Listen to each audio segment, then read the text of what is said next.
So we're still studying chapter 13 in the Renaissance, and we're at a section called Art and the Artist on page 6 of your notes. This section is going to explain some concepts that we've also been studying in class as we look at specific examples of art, but hopefully this paints a bigger picture for you on where art fit in with the entire process of the Renaissance itself. So there's really two parts of the Renaissance in art. There's what we call the early Renaissance and the high Renaissance. The early Renaissance is also known as the Quattrocento. That refers to the century, the 1400s. That is in Florence, the location of most of the art and the artists. They worked in Florence. And then there's the high Renaissance, the Cinquecento, and this is the 1500s, and the location has shifted south to Rome, near the popes. So in some ways this changes who pays for the art too. We'll get into that here in a minute. The three main themes of Renaissance art are always balance, harmony, and restraint. These are words you're going to hear a lot describing how paintings and sculptures are composed. Art and power. Patronage is a key word in studying the Renaissance. Art was not made for just anybody. It was not made and put on the shelf and waiting for someone to buy it. Art was always made because there was a specific person or group that was paying for it up front. And the person or the group that pays for art is called the patron. And patronage in the Renaissance is a lot more than just art. It involves power and status and your image, and it becomes much more than just, we like that guy, we want to pay for his work. So in the early Renaissance in Florence, the big patrons were guilds, the wool guild, the silk guild. Those guilds played a role in the Duomo. They played a role in constructing the gates of paradise. There's these organizations also called confraternities, which are groups of people that shared the same faith, mainly Catholics. They were sort of like, it's like a brotherhood of guys. They're not actually priests, they're usually businessmen, but they get together in, it's like sort of like a gentleman's club, like a club of guys, and they were wealthy and they would do civic duties and perform charity. Sort of think of like the Masons, the Freemasons, or the Knights of Columbus, or the Rotary Club, or something like that. That's like what a confraternity is. It's men in the working world, the business world, who also are kind of have this religious association with each other. Anyway, those guys would pay for art too. And so the artists that we know from Florence, of course, Brunelleschi, Ghiberti, are the architects. The early Renaissance has a lot of religious themes in its art, still predominantly religious. We're going to see Botticelli and some others mix it up with the classical themes, but for most of the Renaissance, it's still highly, highly Christian. Later on, as the Renaissance shifted to Rome in the High Renaissance, the who was paying for it changed a little bit. You have the Catholic Church primarily, the popes are patrons of the arts, and they want both religious art and art that glorifies the classical age as well. Think of the School of Athens inside the Vatican by Raphael. That was paid for by the Pope. So families like the Medici, of course, are involved. Individuals, little signori from the city-states would pay for art. So it becomes more diverse in who's patronizing art. Now, why are people doing this? For what purpose? It's about image. It's about your name. It's about your political status. If you could get the best artist of the day to paint something for you or design part of your house or your tomb or anything like that, it said something about you. And a lot of patrons actually wanted to be painted in the scene that they were commissioning to be painted. They wanted to have their own face in it too, and they wanted to have the artist's face in it too. Look at this painting on your screen. This is a painting by Botticelli. We didn't look at it in class, but it's good anyway. It's called The Adoration of the Magi, and it's the story of the three wise men that came to the birth of Christ and honored him and worshipped, and they brought him gifts of gold, frankincense, and myrrh. You hear this story a lot at Christmas when people read the story of the Nativity. This painting has the three kings, and they're here to worship, but it's not about that at all. It's about all the people in the front of the picture and who's there watching each other. And the funny thing is, all of these people are from Florence in 1480. They're not from biblical days. These aren't people from the actual birth of Christ. It's contemporary people that Botticelli knew. In fact, members of the Medici family are in this painting. The guy's in the bottom left, the guy holding his belt in a bright red robe, that's one of the Medici sons. The old king in the center that's about to touch baby Jesus' feet, that's Cosimo de' Medici's face. So, and then Botticelli, the artist, is in the far right with the tan robe. These people are all looking at each other. Who's who? It's more about them than the birth of Christ. And they've put themselves at the scene of the birth of Christ in sort of an act of trickery. It's an interesting thing how art is used for power. The patron of this painting is actually a guy looking right at us. You find Botticelli and go up to the left a little bit, a guy in a light blue robe holding his collar. He's staring right out at us. That's the patron. So all these people are, it's about who you're seen with. And that guy is in a painting with the Medici and Botticelli, so he must be hot stuff. So art is about political status, power, prestige, your image. It's not just about creating good art and helping out artists. Everyone was a part of this whole other side of the equation. There were actually a couple of important female patrons in the Renaissance. Here is Isabella d'Este from the town of Mantua, a little city-state in Italy. And this was a very wealthy woman. Her husband was the original leader of Mantua, Mantua, and he had died young. And while she was waiting for her son to be old enough to become the new leader of the city-state, she ruled that city-state in their place. And she was incredibly popular. People actually referred to her as the first lady of the world. Even at that time, she sponsored Raphael. She wanted Leonardo to come and paint her.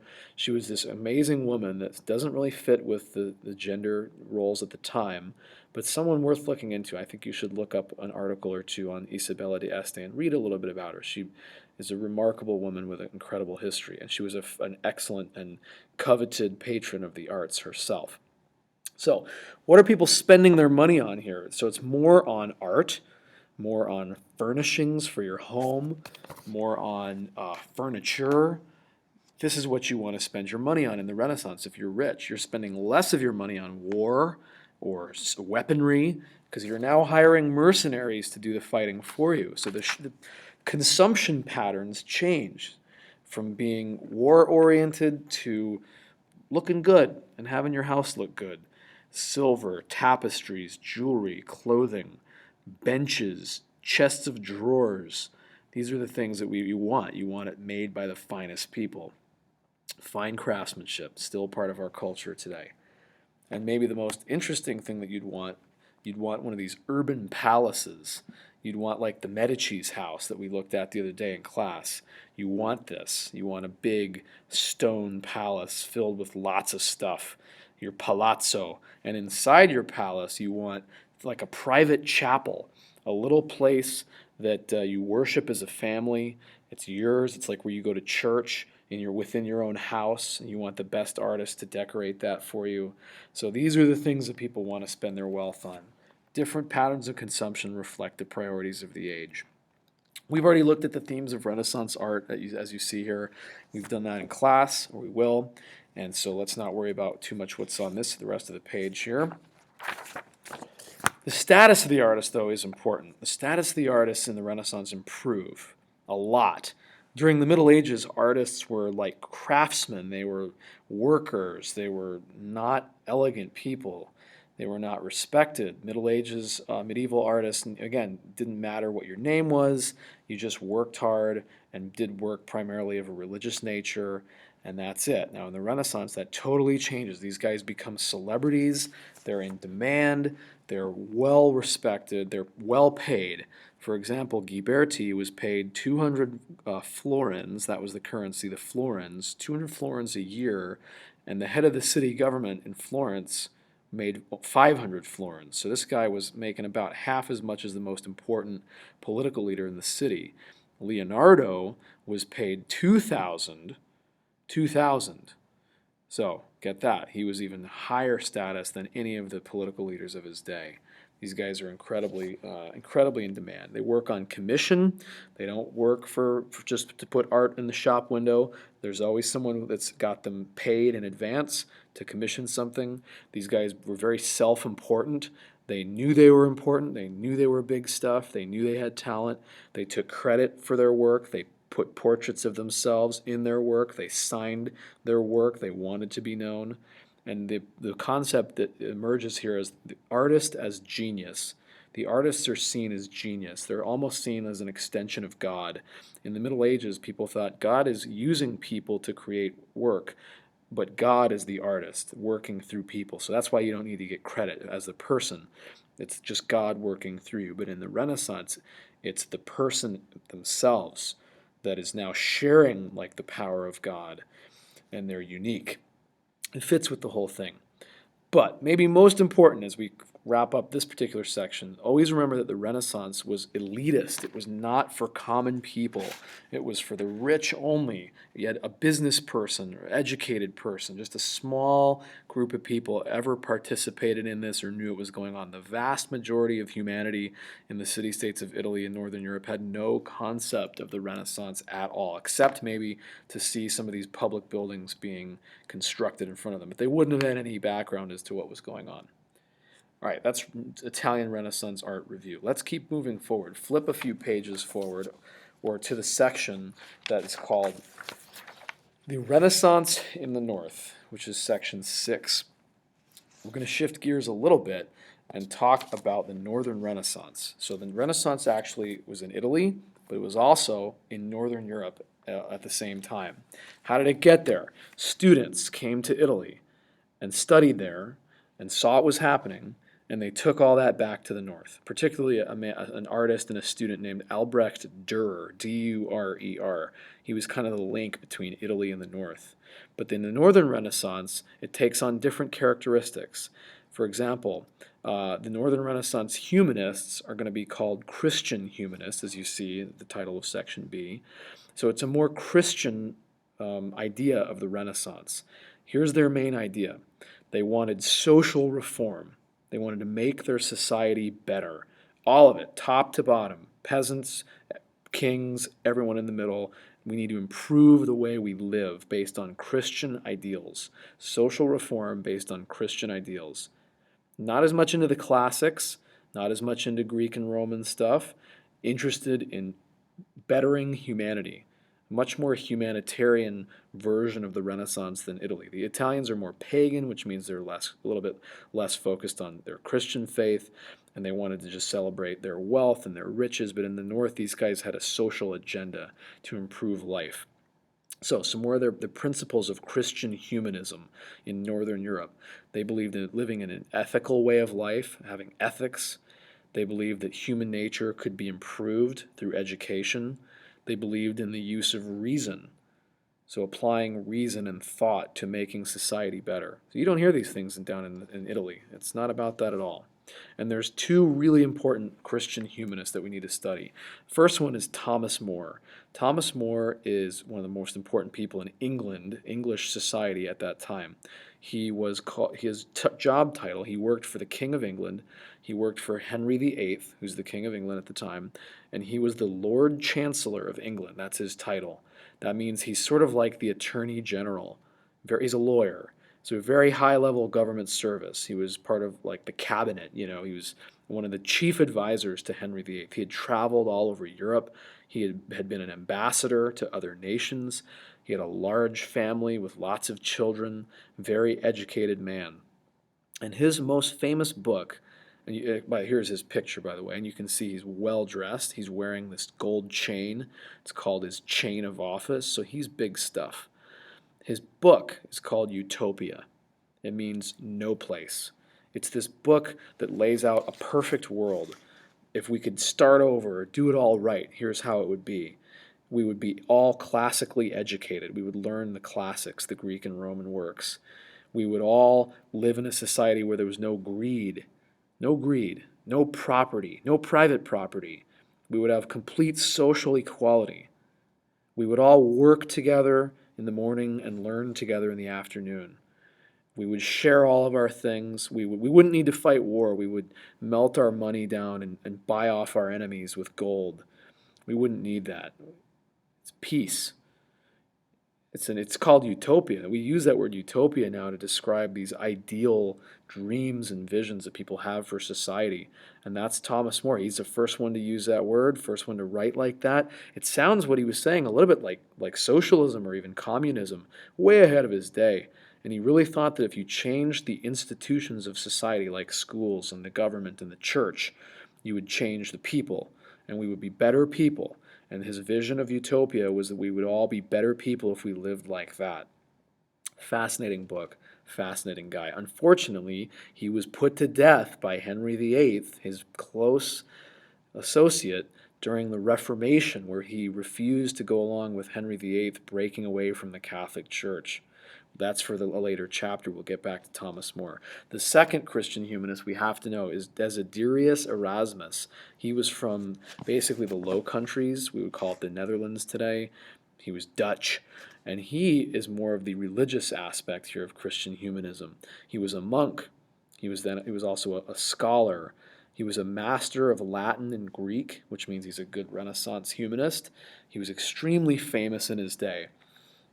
He was very witty, he was very sarcastic, and his books and his work criticize and use satire to try to improve our condition. Think of people on TV or whatever who use satire, comedy, wit, making fun of things to try to bring about change, either in politics or society. That's like Erasmus. His most famous book is called The Praise of Folly, in which he criticizes everything around him, all of the social structures, the nobility, the church, the kings being too powerful. He sort of mocks it all, with ultimately his message is a plea for us to live simple, humble Christian lives. That's it. That's what it's all about. That's what the point of life. We've gotten way too interested in all of these, in materialism and wealth and all of these other things. We're distracted. We need to go back to our foundations. He translated the New Testament into Greek, from Greek into the vernacular. So he's doing like Wycliffe did, translating the Bible. All people should read it in their own language. This is now part of the long chain of events that lead us to the Protestant Reformation. So his two fundamental themes that appear in his works is that we need to use education as a means to reform. We need to study the Bible and the classics together and learn from them both. The second one of his beliefs is that we need to all live like the philosophy of Christ. We need to be like Christ, like Jesus. No ceremonies, no elaborate rituals, no fancy clothing. Let's live out a simple life where we take care of the sick, feed the hungry, clothe the naked, help the poor, help the sick, the widows, the orphans. Reach out a hand to your brother. That is what the philosophy of Christ is. We should live like he actually did, from the heart, with a good heart, not about all these other trappings and titles and all that. That's Erasmus. Here he is in his portrait. He's translating the Bible. He's in his academic robes, and he's hard at work studying the Bible that he loved so much. Northern Renaissance art we'll get to in class as well. It's very religious, primarily. It's got some unique themes to it. We'll spend a day looking at it. It's a lot less classical than Italian Renaissance art. It features a lot of peasant life, which you would never see in Italy. It has a lot of oil paint, which makes for very vivid, bright colors. They use intense realism, incredibly intense realism, we're to the point of almost microscopic detail. And there's a sense of confusion and anguish. It's, again, more religious, so people are still very concerned about the afterlife and heaven and hell. So more on Northern Renaissance art in class, and that's as much as we'll do for today.